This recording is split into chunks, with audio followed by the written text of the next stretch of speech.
J'ai le privilège de pouvoir continuer cette série-là de rythme divin. J'aime beaucoup la série et je ne sais pas comment va votre roue, comment que depuis le début de l'année est-ce que vous avez juste pris votre carton puis le mettre dans votre sac ou dans votre sacoche et ou vous avez fait un suivi sur les engagements que vous avez pris avec Dieu dans votre roue pour réaligner esprit, corps et âme. Comment va votre vie de prière? Comment va votre plan de lecture? On a aussi les Bibles pour ceux qui n'ont pas pu les avoir. Ils sont arrivés, sont à l'arrière également. Et on va juste lire le verset thème par rapport à cette série de messages qui se retrouve dans 1 Thessaloniciens 5, versets 23 et 24, qui dit que le Dieu de paix lui-même vous fasse vivre totalement pour lui, qu'il garde toutes vos pensées, toute votre personne, votre esprit, votre âme et votre corps. Alors on ne pourra rien vous reprocher quand notre Seigneur Jésus-Christ viendra. Celui qui vous a appelé est fidèle, il agira pour cela. Amen. Et si je pouvais donner un titre à mon message ce matin, je dirais le rythme divin, la croissance dans la plénitude. Et pourquoi? Parce que je crois que, sincèrement, dans le fond de mon cœur, que Dieu nous appelle à croître, à jamais arrêter. Je ne sais pas si vous avez déjà pensé un peu, souvent, quand on pense à des gens humains, ou même des autres trucs vivants, il y a tout le temps une période, dans une vie, il y a comme un début, une fin, le bébé il naît, tu sais qu'il prend du lait, et après ça, à un moment donné, tu commences à faire manger, etc. Il grandit, il va à l'école, il y a toutes les étapes de vie qui se passent. Mais c'est quoi nos étapes de vie dans notre vie spirituelle? Puis souvent, je me suis mis à réfléchir à ça, puis je me suis dit, bon, OK, la nouvelle naissance, ça c'est pas pire, ça starte là, la nouvelle naissance. Puis après, si tu as décidé de suivre Jésus, la bonne chose à faire, c'est le baptême d'eau. Puis on est des pentecôtistes, donc on croit qu'il y a vraiment oui, lorsqu'on donne notre vie à Jésus, on est rempli du Saint-Esprit, mais Dieu veut nous revêtir de puissance par l'Esprit. Il va nous baptiser de feu également. Donc, il y a le baptême du Saint-Esprit. Donc, OK, après ça, c'est quoi ta croissance spirituelle? Comment tu peux calculer? C'est comment tu grandis spirituellement? C'est quoi ta maturité spirituelle? Puis je crois sincèrement que Dieu veut nous faire grandir dans une plénitude. Et j'aimerais qu'on lise ensemble dans Éphésiens 3. S'il y en a qui ont des Bibles, vous pouvez tourner avec moi. Je ne sais pas si ça va bien apparaître. On va le lire dans la Bible. À partir du verset 14 jusqu'à 19, qui dit « C'est pourquoi je me mets à genoux devant le Père », c'est Paul qui parle, « de qui dépend, comme de modèle, toutes les familles des cieux et de la terre. Je lui demande qu'il vous accorde, à la mesure de ses glorieuses richesses, d'être fortifié avec puissance par son esprit dans votre être intérieur. Que le Christ habite dans votre cœur par la foi, enraciné et solidement fondé dans l'amour. Vous serez ainsi à même de comprendre avec tous ceux qui appartiennent à Dieu combien l'amour du Christ est large, long, élevé et profond. Oui, vous serez à même de connaître cet amour qui surpasse tout ce qu'on peut en connaître, et vous serez ainsi remplis de toute la plénitude de Dieu. Dites à votre voisin, est-ce que vous êtes prêt à grandir? Est-ce que tu es prêt à grandir?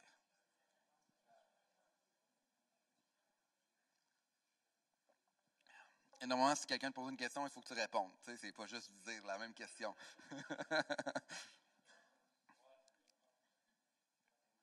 Puis je crois que, sincèrement, Dieu veut toujours nous faire avancer. Toujours aller de gloire en gloire. Toujours. Il ne veut jamais nous faire reculer. Dieu ne fait pas dire, je pense que je vais lui faire un pas en arrière. Puis même Paul en parle dans une lettre qui est écrite aux Corinthiens, alors qu'il justement donne cet exemple-là que si tu es je peux même pas te parler. Je vais le lire. C'est dans 1 Corinthiens 3 qui dit, vous n'êtes pas obligé de tourner, vous pouvez aller lire plus tard dans votre temps de lecture quand vous allez avoir un break pendant une journée, qui dit, en réalité, frères, je n'ai pas pu m'adresser à vous comme des hommes conduits par l'esprit. J'ai dû vous parler comme si vous étiez des hommes livrés à eux-mêmes, comme de petits enfants dans la foi au Christ. C'est pourquoi je vous ai donné du lait et non de la nourriture solide, car vous n'auriez pas pu l'assimiler. Et puis, quand que je méditais sur ce verset-là, il y a vraiment une notion de croissance, de comment on peut grandir dans notre maturité avec Dieu. Et qu'est-ce qui est intéressant dans ce verset-là, c'est qu'il parle que vous n'êtes pas des hommes conduits par l'esprit. Vous êtes des hommes livrés à eux-mêmes. Donc, lorsqu'on est livré à nous-mêmes, donc non pas conduits par l'esprit, on est comme des petits-enfants dans la foi. Et ça m'a vraiment fait réfléchir. Et puis je me suis dit, wow, Seigneur, ça veut dire que vraiment pour croire, vraiment pour grandir, il faut être dans un mode d'être guidé par l'esprit. Et quand que j'étais jeune, j'ai comme la majorité des gens le savent, je joue de la musique, je joue de la guitare. Et comme dit un certain Jean Leloup. Mais quand que j'étais jeune, j'ai commencé à jouer à l'été entre mon secondaire 1 et mon secondaire 2. Puis c'est là que mes parents m'ont acheté ma première guitare. Puis là, j'ai commencé à jouer. Puis je me suis fait... J'avais mon cousin, qu'on était super amis, que lui aussi jouait de la guitare. Fait qu'on a commencé à jouer ensemble. On avait soudoyé le prof de musique qui nous débarrait le local de musique à tous les midis. Puis on allait jouer. Les fins de semaine, on passait des fins de semaine à l'église, puis on jammait ensemble. Puis là, à un moment donné, il manquait un drummer. Fait que j'ai appris à jouer du drum parce que ça a donné que j'avais un cousin qui n'avait plus d'espace pour son drum. Fait qu'il l'a laissé chez nous. Fait que là, j'ai commencé à jouer du drum. Puis, tu sais, j'étais comme vraiment attiré par la musique. J'avais atteint un certain niveau qui était correct. Tu sais, c'était correct. Maintenant, c'était correct pour la jeunesse de l'époque. Tu sais. Puis ensuite, j'ai déménagé à Québec. Pour les études. Puis là, je me suis fait des nouveaux amis. Avec ces amis-là, on a décidé de faire un groupe de musique. Et puis, juste pour l'analogie, juste pour faire plaisir, j'ai mis une photo. Je ne sais pas comment ça va sortir. Je ne sais pas si on va me voir. Mais, oh. C'est celui à gauche, plus à gauche, avec des cheveux puis un collier. Mais, désolé pour... écoute, c'est ça. Vous voyez que j'avais déjà commencé à perdre. Merci, papa. Et,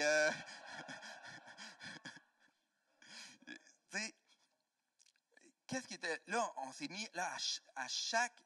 une fois par semaine, on répétait ensemble. On avait 2 shows de prévus dans l'année, mais on pratiquait à toutes les semaines, pareil. Puis là, on s'était fait un... Puis là, qu'est-ce qui était le fun, c'est que à cause que mes amis étaient tous des meilleurs musiciens que moi, ça m'a vraiment... J'ai pas eu le choix de m'améliorer. Puis là, je me suis acheté une nouvelle guitare. Puis je me suis mis dans un environnement où est-ce que, sincèrement, j'ai vraiment, vraiment, vraiment augmenté mon niveau. Je pense qu'on va enlever la photo parce que là, tout le monde est déconcentré. OK. Puis, fait que là, sincèrement, je me suis vraiment amélioré dans ce moment-là où est-ce que j'étais entouré de personnes qui étaient meilleures que moi, des personnes qui me poussaient. Puis aussi, j'avais des choses à faire parce que, tu sais, si tu te plantes pendant un show, ben c'est plate, hein? T'sais? Puis, ensuite, il y a quelques années, c'est passé. Et puis, la manière que je jouais la guitare, j'étais comme... Puis, dans cette époque-là aussi, j'ai dit, je vais laisser tomber complètement le drum, je vais juste me concentrer sur la guitare. Puis, il y avait des choses que je disais, il me semble, j'aimerais ça améliorer telle chose, telle chose. Puis, 5-6 ans, c'est passé entre les 2 événements. Et puis, après ça, j'ai décidé de prendre des cours avec un ami guitariste. Et juste pour m'améliorer certaines choses qui étaient très spécifiques que je voulais améliorer. Et puis, sensiblement, depuis ce temps-là, tu sais, oui, on évolue un petit peu avec la musique qu'on écoute, comment on joue, mais si on pourrait dire, mon niveau là, est pas mal demeuré le même depuis ce temps-là. Puis je vais vous dire, bien franchement, je suis bien correct avec ça. Tu sais, moi, je vis bien avec ça. Tu sais, je suis capable de faire qu'est-ce que je veux avec la guitare. De la manière que je joue, ça me satisfait très bien. Je suis capable d'aller en studio. Je suis capable de faire ce que je veux, puis je suis heureux. Puis je suis super confortable avec ça. Le fait que je suis confortable puis que je suis dans un certain niveau, ça ne fait pas en sorte que si demain matin, je me mets à passer 1 heure par jour puis à prendre des cours, je sais que je vais m'améliorer encore. Mais j'ai décidé que, bon, pour moi, je suis confortable comme ça. Puis je suis bien, puis c'est pas mal. Qu'est-ce que je vis bien avec ça, là, sincèrement, pour de vrai. Mais je me suis rendu compte que le confort fait en sorte qu'on arrête de croître. Le confort va être le premier ennemi de votre croissance spirituelle.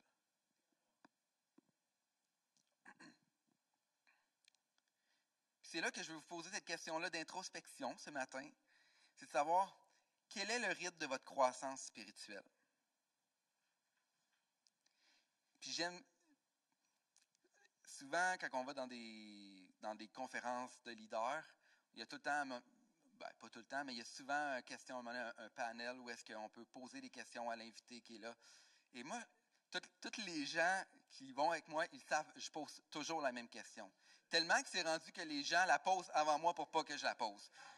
Puis la question que je pose toujours aux gens, c'est, OK, si tu pouvais donner un conseil à une version plus jeune de toi-même, ça serait quoi? Un, parce que je trouve que c'est une très bonne question. Tu sais. Deux, c'est parce que je me dis, si je pourrais éviter une erreur, pourquoi pas? Puis aussi, c'est parce que je trouve ça le fun parce qu'on est capable de voir vraiment la progression dans la vie des personnes lorsque tu poses cette question-là. Tu es capable de voir qu'est-ce qui a été son cheminement en fonction de qu'est-ce que tu vois aujourd'hui. Puis je me dis, des fois, sincèrement, il faut qu'on se pose la question, est-ce que la version de toi-même d'aujourd'hui est la même? Est-ce que ta version spirituelle d'aujourd'hui, ta croissance, ton homme ou femme de foi que tu es aujourd'hui, est la même que l'an passé? C'est quoi les révélations que tu as eues dans ta dernière année? Puis si tu n'es pas capable de répondre après une minute de réflexion, peut-être que ça veut dire qu'on n'a pas grandi. Puis je pense que c'est une question qui est légitime, qu'il faut qu'on se pose personnellement.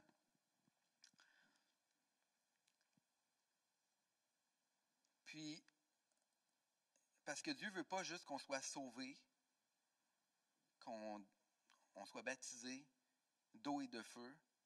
Il veut qu'on vive dans cette plénitude-là, puis qu'on grandisse, puis qu'on marche de gloire en gloire.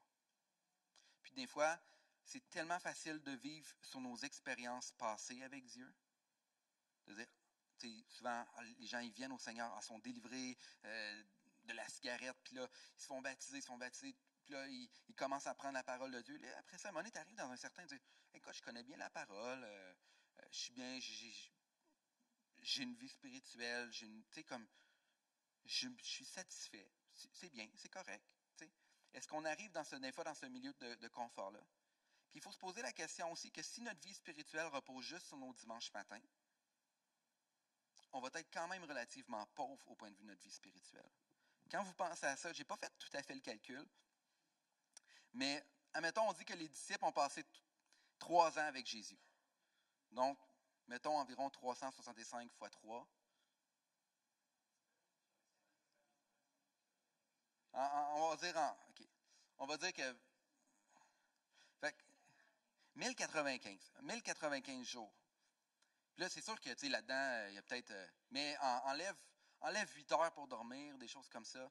Mais calcule le nombre d'heures, puis après 3 ans, les disciples, on s'entend-tu, ils n'étaient même pas prêts pour faire exactement l'œuvre de Jésus. Ils étaient en formation pendant 3 ans. Donc, si votre formation tient compte seulement, puis votre croissance spirituelle doit s'attendre seulement sur vos dimanches matins que vous avez ici, même s'ils sont extraordinaires. Écoute, le temps de louange ce matin, c'était comme. Ces moments-là transformateurs doivent être un tremplin pour qu'est-ce que tu vis le reste de ta semaine.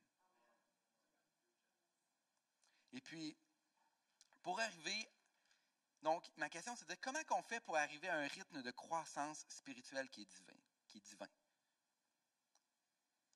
Puis c'est là que je vais vous parler d'un fermier australien.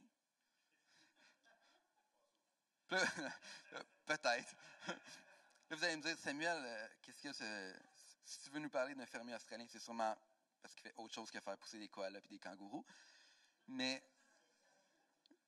dans le fond, c'est un gars, fermier, à 61 ans. C'est passé en 1983, l'année de ma naissance.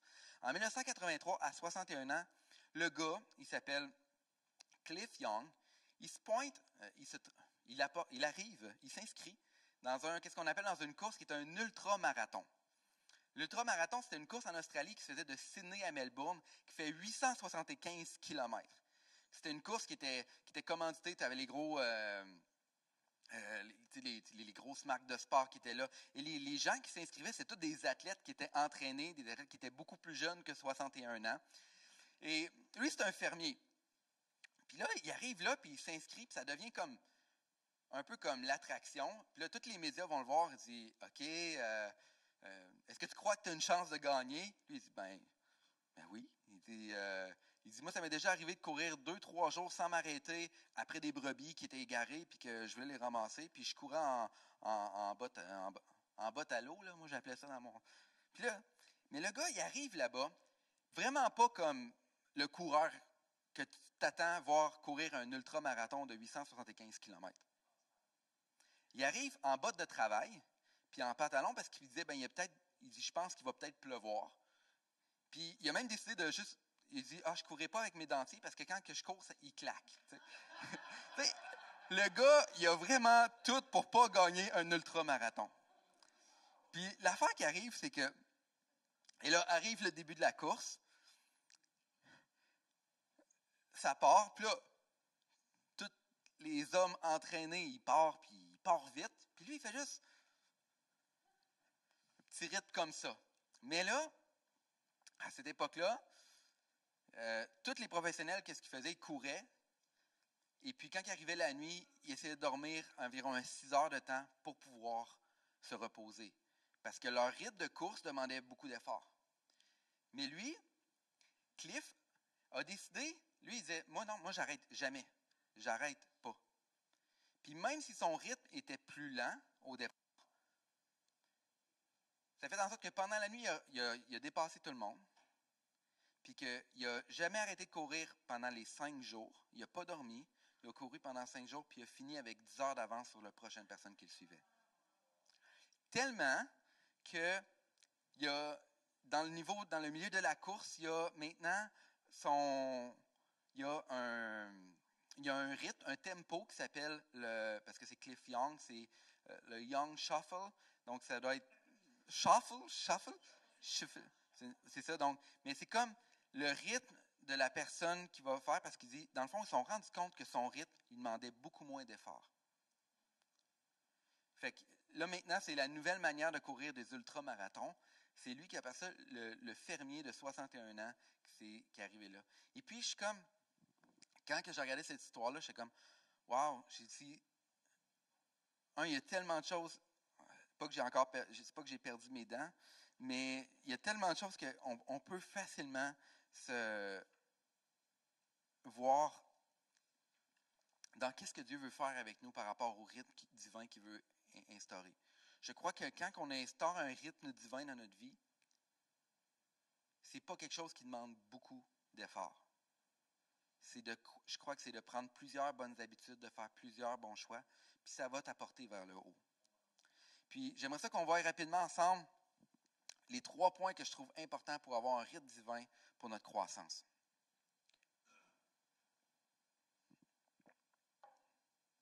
La première, je crois que c'est l'identité.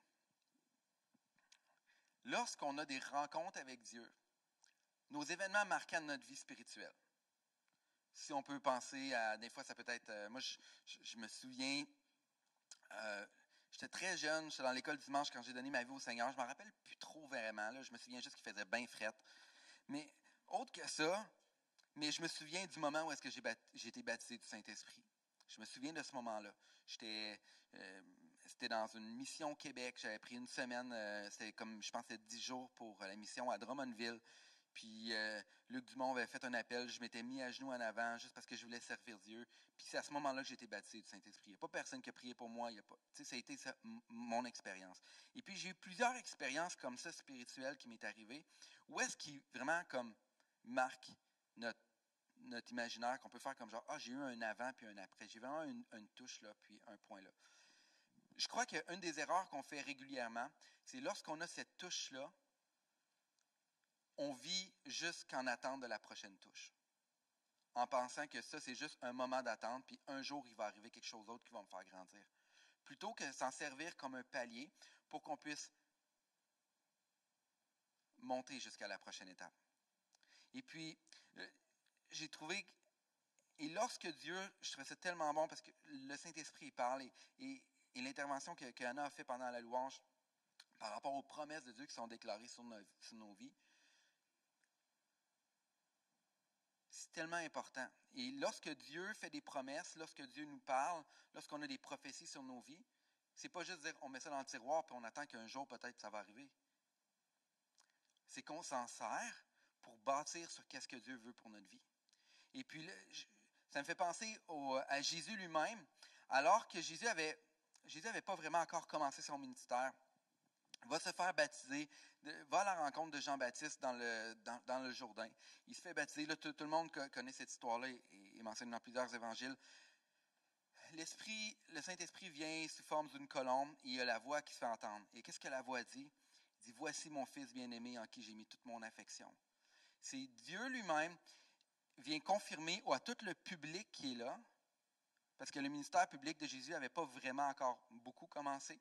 Donc, il est en train de venir établir que la parole qui est sur la vie de Jésus, c'est « Voici mon Fils en qui j'ai mis toute mon affection ».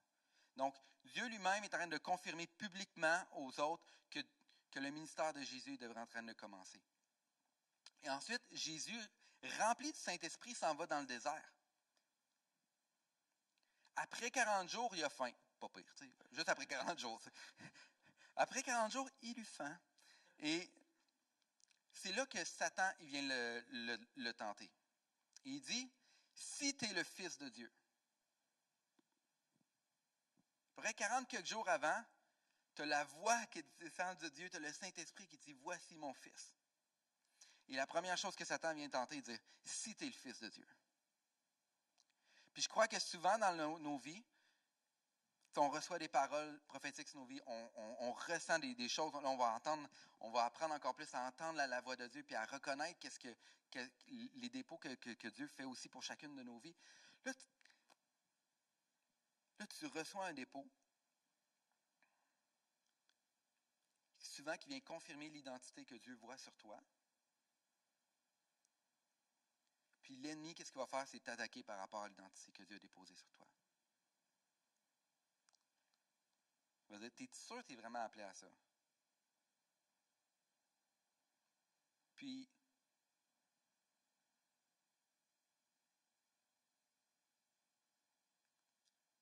le jour, puis les 3 tentations que Jésus fait face à ce moment-là dans le désert, les 3 ont un rapport avec leur identité. La première et la deuxième, c'est si tu es le Fils de Dieu.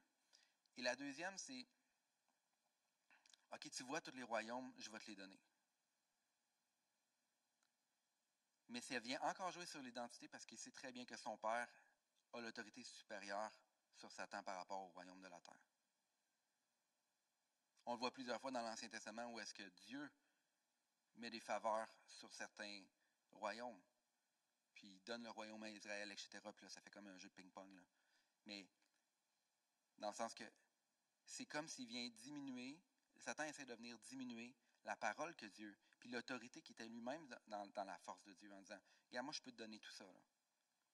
La réalité, c'est que souvent l'ennemi va venir, puis il va essayer de te confronter par rapport à qu'est-ce que tu crois de Dieu, puis à qu'est-ce que Dieu croit de toi. Puis c'est pour ça qu'il faut marcher dans notre identité. Puis le jour que tu prends tes expériences pour bâtir,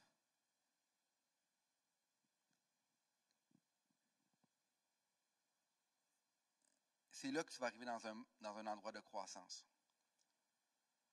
Et lorsque Dieu rencontre, on voit un pattern vraiment dans les Écritures où est-ce que lorsque Dieu rencontre quelqu'un, il va souvent donner la vocation. Avec la vocation, il va donner la qualification. Puis avec la qualification, il va donner un entourage à la personne.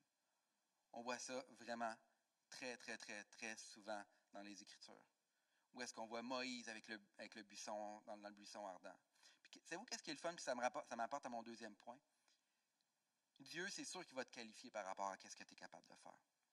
Et ça va te créer dans un environnement de croissance. Le jour où est-ce que tu es prêt à rentrer dans la qualification que Dieu veut faire de toi, ça va te rentrer dans un endroit de croissance. Il faut que tu dises oui. Tu n'as pas le choix de dire oui à ce que Dieu veut faire pour toi. Parce que pour croître, là, ça va prendre 2 choses. Ça va prendre 1, de la volonté, puis 2, le bon environnement. C'est pas compliqué. Ça n'a même à faire qu'une plante. Là, je veux dire. La volonté, puis le bon environnement. Si tu veux croître, puis tu es dans le bon environnement, tu vas grandir. Mais, donc, si dans la rencontre, je voulais revenir avec Moïse. Moïse, le buisson ardent. Il arrive et il dit, tu vas délivrer mon peuple. Maintenant, vas-y. Isaïe, quand il se fait dire, je cherche quelqu'un, il dit, qui je vais trouver? Isaïe qui dit, me voici, envoie-moi. C'est quoi la réponse de Dieu? Va maintenant. La même chose avec Paul. Paul, il tombe de son cheval, puis là, il est guéri, puis après ça, il s'en va. Puis lorsque Dieu te rencontre, il donne ta vocation, il donne la qualification, puis il va donner de l'entourage. Moïse a eu Aaron. David a eu Jonathan. Même Paul, quand il marchait dans ses voyages, allait souvent, il y avait des personnes qui l'accompagnaient dans son voyage. Dieu a fait en sorte pour qu'on puisse vivre ensemble. Et puis,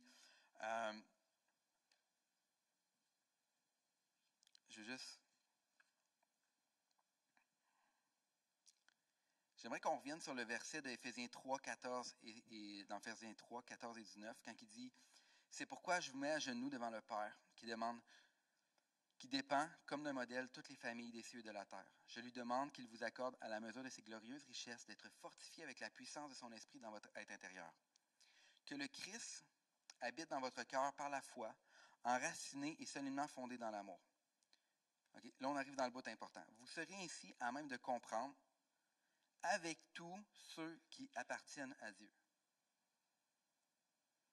Je vais répéter, avec tous ceux qui appartiennent à Dieu, combien l'amour de Christ est large, long, élevé et profond.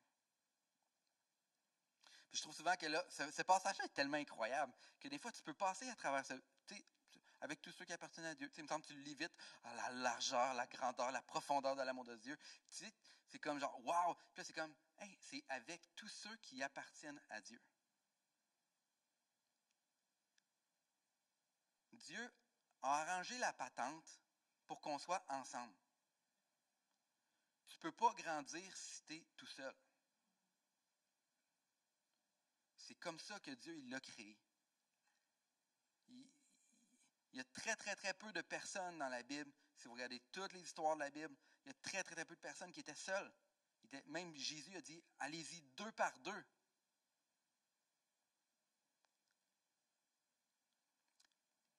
Et, sincèrement, je ne serais pas la personne que je suis aujourd'hui si ma femme qui n'était pas à côté de moi, elle me pousserait tout le temps. Tu sais, quand tu as le goût d'écouter un film, puis elle a dit, on va prier. C'est plate, mais ça te fait grandir. La réalité, c'est que les gens qui sont là à côté de toi et qui te poussent vont te faire grandir. C'est ça que j'aime des fois. Je suis béni, j'ai David qui est mon voisin maintenant. Puis qu'est-ce que j'aime, c'est qu'avec David, souvent nos discussions de voisins qui passent en avant de la maison, puis on lève la main comme ça, souvent, ça devient des conversations qu'on parle de Dieu. On parle de la Bible. On parle de choses, des révélations que Dieu nous donne. La réalité, c'est qu'il faut que tu aies des gens dans ta vie, que tu sois capable, ils vont te pousser vers le haut. Ton environnement va faire toute la différence. Parce que tu as beau vouloir avancer, si tu as de mauvaises influences, ou si la seule chose que les personnes font, c'est faire autre chose que le royaume de Dieu, ton mindset ne sera pas vers grandir vers le royaume de Dieu. Puis je pense que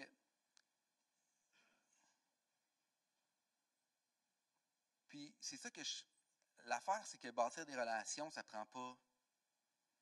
On ne peut pas dire ce matin on devient tous des meilleurs amis. Ça ne marche pas. Là, on retomberait genre 3 ans avant la campagne Keep Your Love On. Là. Mais là, la réalité, c'est que on doit être là les uns pour les autres. Puis même quand on revient à Romains 15, où est-ce qu'il y avait des disputes entre les Juifs et les non-Juifs, dans l'Église, ça serait tellement plus simple de faire l'Église. On va dire, bon, regarde, je pense que Rome, c'est assez grand, on va faire un coin de Rome, les Juifs, puis un coin de Rome, les non-Juifs. Non. Paul, il dit non, il faut que vous soyez ensemble. Puis la réalité, c'est que c'est facile d'aimer les gens que tu vois juste 2 heures par semaine. Moi, c'est facile, je vous aime toutes. Là, on se voit juste 2 heures par semaine. Là, ça serait dur de ne pas vous aimer. Là, je veux dire, mais quand tu passes beaucoup de temps avec une personne, ça me fait penser, quand j'étais jeune, je vivais loin. C'était 8 heures de Montréal, là. C'est loin, là. Fait que quand je voulais aller voir un de mes cousins qui était à Chibougamau, pauvre lui, il y en avait un de pire dans la famille, lui était à Chibougamau, on faisait genre 6h30 de route pour pouvoir aller se voir. Fait que l'été, c'est un super bon cousin. Je m'entendais tellement bien avec lui. J'allais passer 2 semaines chez lui l'été, puis après ça, lui venait passer 2 semaines chez nous. Fait qu'on passait presque un mois ensemble pendant tout l'été. Puis je me souviens d'un été, comme un autre, où est-ce que, en plus, on avait été faire du camping avec ses parents. Fait que quand tu es ensemble tous les jours, puis en plus, tu es repogné dans une tente roulotte, à un moment donné, t'as beau l'aimer, il tape ses nerfs pareil. Puis on était venus à chicaner pour de vrai. Puis 30 secondes après, on était revenus les meilleurs amis du monde. Mais la réalité, c'est que tant qu'aussi longtemps que tu ne seras pas près des gens, tu ne seras pas confronté à les aimer vraiment. On connaît tous le beau verset qui dit, Dieu nous a donné on peut le lire ensemble. C'est dans Jean 13 qui dit, Jean 13, à partir du verset 34, qui dit « Je vous donne un commandement nouveau. Aimez-vous les uns les autres comme je vous ai aimés. Vous aussi, aimez-vous les uns les autres. C'est à cela que tous reconnaîtront que vous êtes mes disciples, si vous avez de l'amour les uns pour les autres. » Ce verset-là est incroyable. Puis tout le monde dit « Yes, amen. » Puis je suis le premier à dire « Amen » à ce verset-là. Mais la réalité, c'est que si on veut s'aimer les uns les autres, ben, il faut qu'on crée l'occasion de s'aimer les uns les autres. Et puis, pour rentrer dans la plénitude de Dieu, je crois vraiment qu'on manque quelque chose si on enlève la communauté dans laquelle on peut vivre, la communauté de croyants avec laquelle on peut vivre. Puis ça va en dehors de la barrière de l'église Oasis, là. J'ai des super bons amis qui sont dans d'autres églises, mais je suis capable d'avoir une communauté puis de les aimer sincèrement, peu importe nos différences, même nos différences peut-être de croyances ou de la manière qu'on ferait nos de pratiques de tous les jours. La réalité, c'est qu'il faut qu'on se mette dans un endroit de croissance les uns avec les autres. Puis, qu'est-ce que j'aime le plus dans tout ça? Dans le rythme divin que Dieu veut nous faire grandir, c'est comme dans le verset de Thessaloniciens qui dit que c'est lui qui agira pour nous. Dans le fond, quand il dit « Celui qui vous a appelé est fidèle, il agira pour cela. » Des fois, tu peux arriver et dire « Écoute, mon entourage, moi, là, sincèrement, je le sais que c'est pas super bon. Je sais que c'est pas super sain, que ça m'apportera pas vers le haut. » Des fois, tu peux... Mais là, je dis « OK, mais comment tu recrées ton nouveau cercle social? » C'est pas évident de recréer un cercle social. Recréer des nouveaux amis, découvrir de nouvelles personnes. Puis là, tu essaies, là, tu l'invites au restaurant, puis là, tu fais « Ah, c'est bonne connaissance, mais ça ne viendra pas un ami. » L'affaire, c'est que moi, j'ai déjà fait cette prière-là une fois un jour. Je dis « Seigneur, donne-moi des amis. » Parce que je me suis rendu compte que des vrais amis, que je pouvais avoir des conversations profondes qui pouvaient m'apporter dans la foi profondément, j'en avais pas. Puis j'ai fait cette prière-là, puis il m'en a donné. Pourquoi? Parce que Dieu était avec nous dans ce processus-là. S'il veut qu'on soit ensemble puis qu'on vit une vie de communauté ensemble, qui nous pousse vers le haut, Dieu est dans l'affaire. Si Dieu est dans l'affaire, ça fait partie de ses promesses. Puis si ça fait partie de ses promesses, bien, je peux m'attendre à lui dans tout ce que je vais mettre en place pour me faire grandir dans ma vie spirituelle.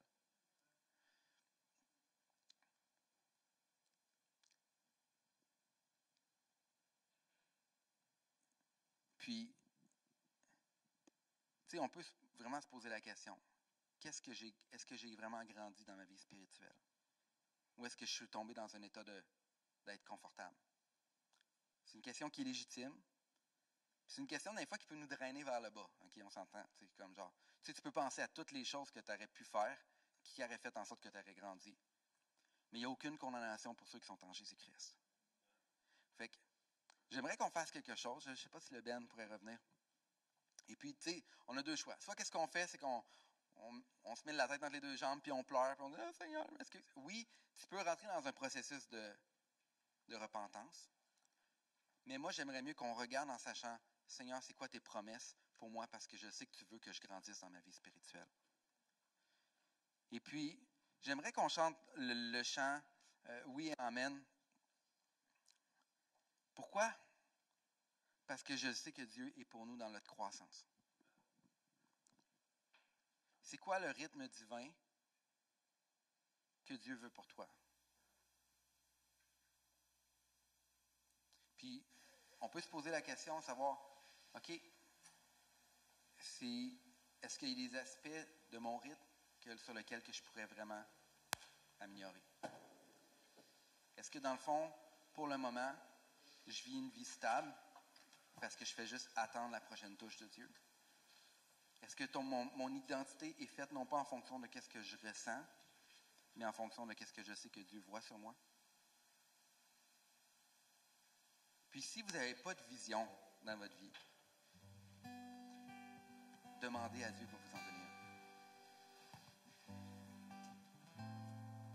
Puis d'où là vient l'entourage aussi. Quand tu as un entourage qui est sain autour de toi, ils vont être capables de voir qu'est-ce qui est sur toi.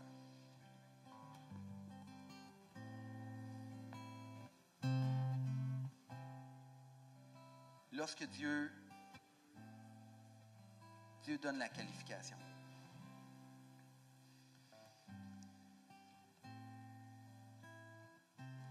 Des fois, pour être bien franc, je me sens un peu comme le gars qui se présente à une longue course, qui n'a jamais fait ça, puis il arrive avec ses bottes de travail, puis qui regarde les autres, puis je me dis, qu'est-ce que je fais ici? Seigneur, pourquoi tu m'envoies ici? Pourquoi que c'est moi qu'il faut qu'il fasse ça? La réalité, c'est que souvent, Dieu va nous demander de faire quelque chose qui est en dehors de nos capacités pour que sa gloire puisse passer à travers nous. Puis là, tu découvres des capacités que tu n'avais jamais pensé avoir. Parce que c'est Dieu qui qualifie. Lorsque, le jour de la Pentecôte, dans Acte 1, Jésus passe 40 jours, Jésus est ressuscité, revient sur la terre. Jésus est avec ses disciples pendant 40 jours. Puis juste avant de partir, il leur dit, là, inquiétez-vous pas, je vous fais une promesse. Allez à Jérusalem, puis vous allez recevoir une puissance. Bien sûr, là, c'est l'événement de la Pentecôte qu'on sait, nous autres, on sait déjà l'histoire, c'est le fun, on est capable de lire Acte 2 de la même journée. Mais la raison, qu'est-ce qu'il a dit par rapport à la promesse? Il a dit, attendez, je vais vous donner une puissance pour que vous puissiez être mes témoins. Parce qu'on a besoin d'avoir une puissance pour être son témoin. La réalité, c'est que peu importe à quoi tu es appelé, Dieu veut te revêtir de la qualification. Puis, c'est ça qui est extraordinaire, c'est que tu vas tellement... Si vous pouviez voir tous les fils que je suis en train de tisser dans ma tête entre les histoires de la Bible, mais il y a toujours un pattern que Dieu fait. Dieu donne une promesse. Puis ces gens-là, qu'est-ce qu'ils font? Ils ne disent pas à Jérusalem, il y en avait plusieurs, c'est des anciens pécheurs, ils ne retournent pas à Jérusalem à leur occupation, à magasiner un nouveau bateau. Là. Ils retournent à Jérusalem, puis le jour de la Pentecôte, ils étaient quoi? Ils étaient chacun de leur bord, en train de visiter leur belle-mère? Non, ils étaient ensemble. Ils étaient 70 ensemble. Puis ils attendaient cette puissance-là. Donc Dieu donne la vocation, nous rencontre, nous qualifie, puis il va nous faire ensemble, il va nous donner un entourage pour qu'on puisse grandir. Puis des fois, si on pense à l'exemple de la roue, tu peux penser qu'à un moment donné que ça frotte à quelque part. Est-ce que je suis bien entouré? Moi, je suis confiant dans ce que Dieu m'a donné, mais dans le fond, c'est même pas... Dans le fond, tu vis bien avec tes dons, avec tes talents, mais tu ne sais pas à quoi tu es appelé.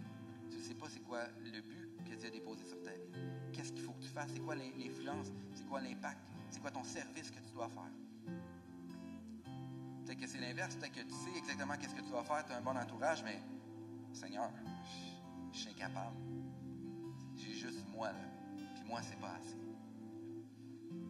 Ou peut-être que tu dis, moi, je sais qu'est-ce que je veux faire. Je sais que tu me qualifies, mais j'ai personne autour de moi.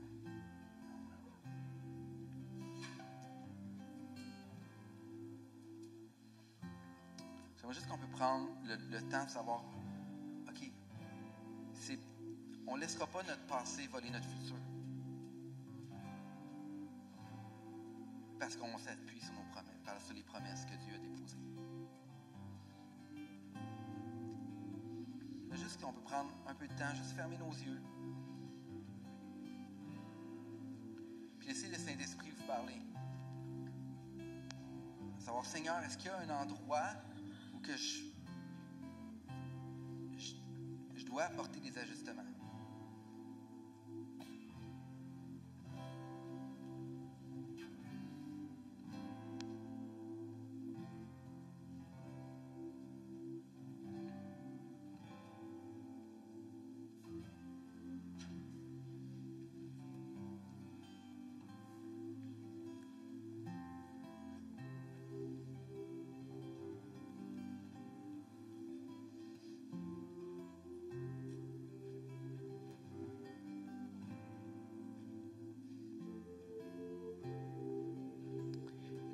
J'aimerais que vous demandiez cette question-là à Dieu.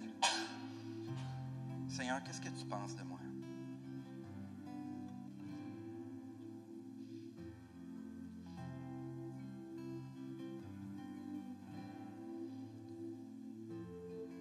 Ce matin, je sens vraiment que Dieu veut restaurer des identités ici, qui auraient pu être volées, qui auraient pu être volées par des paroles négatives, des paroles de découragement, de la moquerie, volontaire ou involontaire.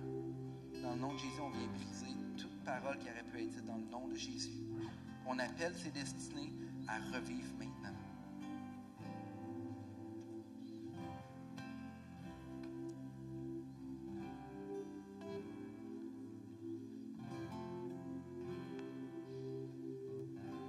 Seigneur, on vient contre toute blessure de relation maintenant. Dans le nom de Jésus, Seigneur, tu guéris les cœurs. C'est toi, Seigneur, qui arrose la terre sèche pour la rendre bonne, pour que la semence puisse pousser.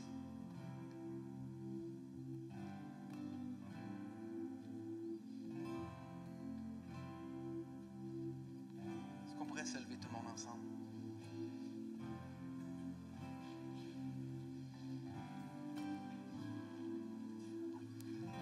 J'aimerais qu'on puisse chanter ce chant. Puis qu'on s'appuie sur ses promesses. Parce que je sais qu'il va agir pour nous. Il agira pour nous. J'aimerais que vous pouvez même demander à votre cerveau de parler à votre visage. Souriez. Il n'y a pas une situation où est-ce que Dieu est loin de vous. Ses promesses sont là. J'aimerais qu'on chante ce chant avec la conviction que Dieu est avec nous. Que Dieu, dans son désir de nous faire grandir dans notre vie spirituelle, est avec nous. Que dans son désir de vouloir nous donner de la bonne nourriture pour qu'on devienne des adultes matures dans la plénitude de Jésus-Christ, alors qu'on va être capable de voir la grandeur, la largeur, la profondeur, la hauteur de son amour. Dans le nom de Jésus, Papa. Amen. Je m'appuie sur toutes tes promesses. Oui, j'ai confiance en ta fidélité. Je m'appuie sur toutes tes promesses. Oui, j'ai confiance en ta fidélité. Je m'appuie tes promesses, oui j'ai confiance en ta fidélité.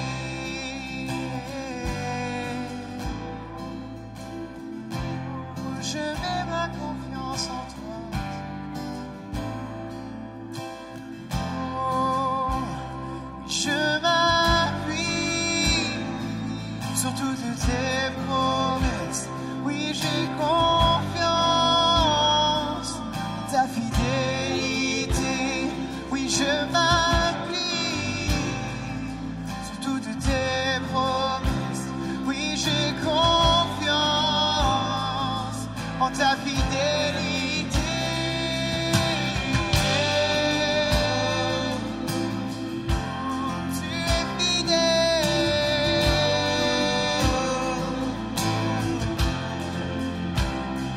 je m'appuie sur toutes tes promesses. Oui, j'ai confiance en ta fidélité. Oui, je m'appuie sur toutes tes promesses. Oui, j'ai confiance en ta fidélité. Chantons fidèle, fidèle, tu es. Oh, fidèle, à jamais tu seras. Oh, fidèle, tu es. Oui, toutes tes promesses sont oui, amen. Oui, toutes tes promesses sont oui, amen. Fidèle, fidèle, tu es. Fidèle, à jamais tu seras. Oh, fidèle, tu es. Et toutes tes promesses sont oui, amen. Et toutes tes promesses sont oui, amen. Et toutes tes promesses sont oui, amen.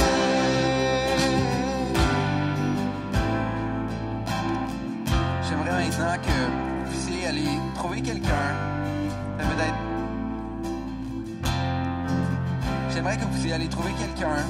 Puis commencer à prier pour cette personne-là. Déclarer qu'est-ce que vous voyez sur la personne. Juste des choses positives. Encouragez-la. On est là pour être ensemble. Donc, vous pouvez tout de suite aller trouver quelqu'un.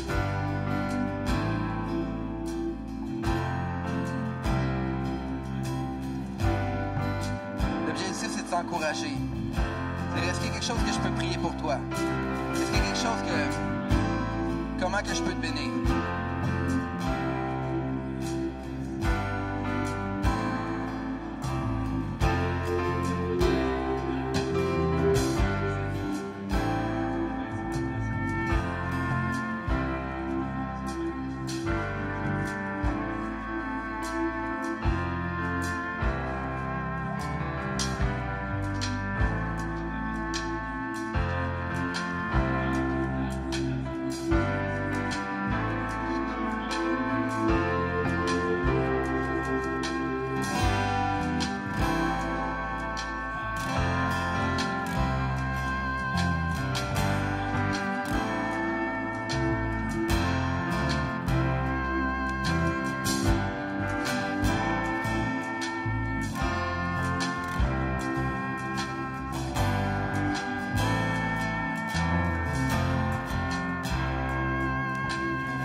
allé au camp de l'ennemi.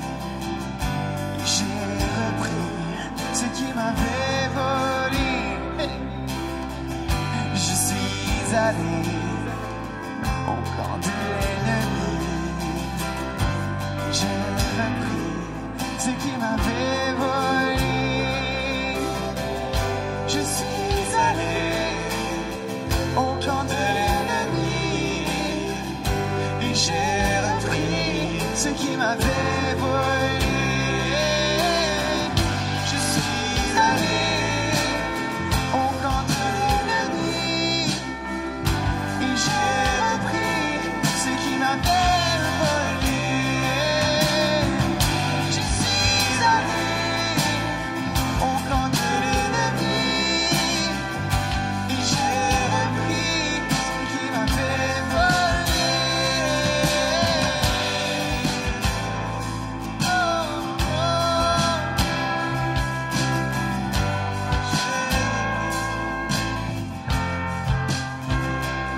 Seigneur, on veut te bénir pour le temps, Seigneur, qui est un temps appointé par toi.